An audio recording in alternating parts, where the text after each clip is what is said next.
The Electronic Entertainment Expo has changed a lot over the last 20 years, both in good ways and bad. As Sony, Microsoft, and all of the biggest players in the video game industry gear up for E3, we're gonna break down the many ways the industry's most important trade show has changed between then and now. It used to be that every major game company not only wanted to be at E3, but felt they needed to show off their upcoming wares. It was a time when the biggest players would announce earth-shattering news, all because everybody's attention was focused on E3. You don't see as much of that these days, with companies like Electronic Arts, Activision, Wargaming, and others choosing to either sit out or scale back their E3 presence. We used to get massive press kits with incredible art and all kinds of added perks. They were large, normally came with a CD and DVD, and always left a lasting impression. Sadly, the press kit is dead as the Dreamcast. Instead of large, bulky packs, PR reps hand out business cards with a URL to online press pages. And even if companies did give out massive press kits, the onerous luggage policies make flying them home almost impossible. A decade ago, a game like Guitar Hero could shock and delight showgoers in Kentia Hall.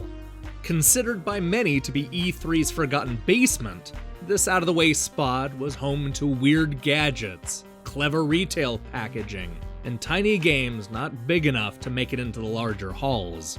These days, the Kentia Hall we knew and loved no longer exists. E3 will never be the same.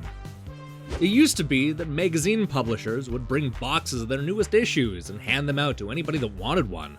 And it wasn't just the usual suspects either, but also the little guys just wanting some exposure. I'm talking about magazines like Foul and Children's Technology Review. And it even extended beyond just gaming, as magazines like BPM and The Hollywood Reporter were handing out free issues. It was a glorious time.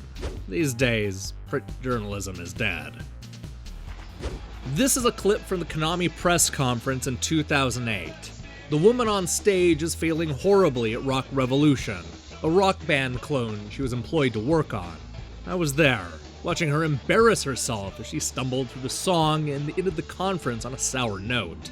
It was one of the most awkward things I've ever seen live, and not an E3 has gone by where I haven't chuckled at that poor woman's misfortune.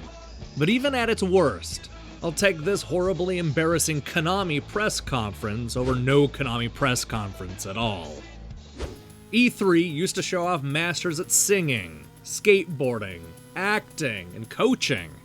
They had ninja masters, driving masters, and even cooking masters. One thing they didn't have: remasters.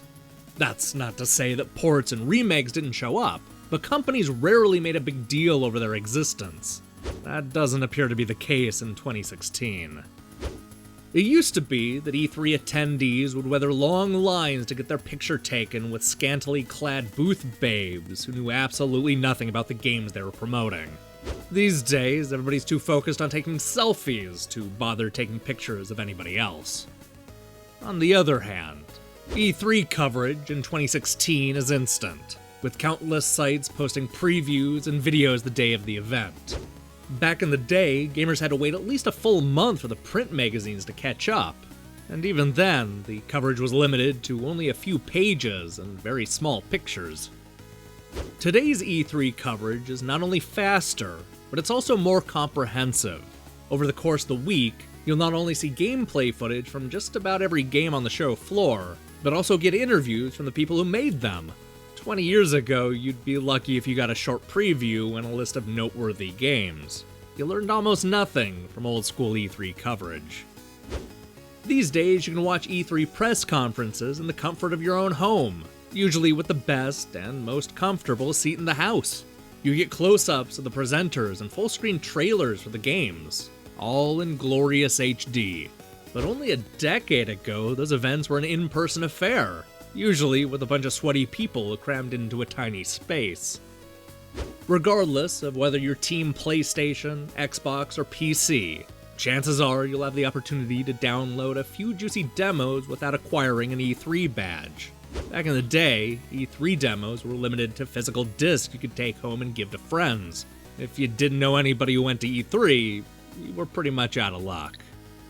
When I attended E3 back in the early 2000s, I brought along my WonderSwan Color and Game Boy Advance to keep me company while waiting in long lines. While this helped pass the time, I always felt limited by the number of games. These days, pretty much everybody has a smartphone, so there's never an excuse to feel disconnected when stuck waiting around. While technology and expectations have changed throughout the years, one thing remains the same. E3 always packs a surprise. From Sega's stealth launch of the Saturn, to Square finally announcing a Final Fantasy VII Remake, you should always expect the unexpected. I can't wait to see what this year has in store for us. Hey, thanks for watching our video. This is just the start of our E3 coverage, so make sure and tune in to Defunct Games after you've watched the press conferences and gameplay videos.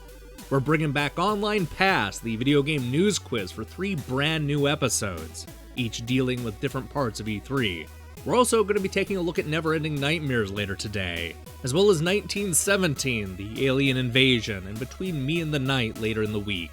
So, do me a favor and click the subscribe button and support what we're doing here. Until then.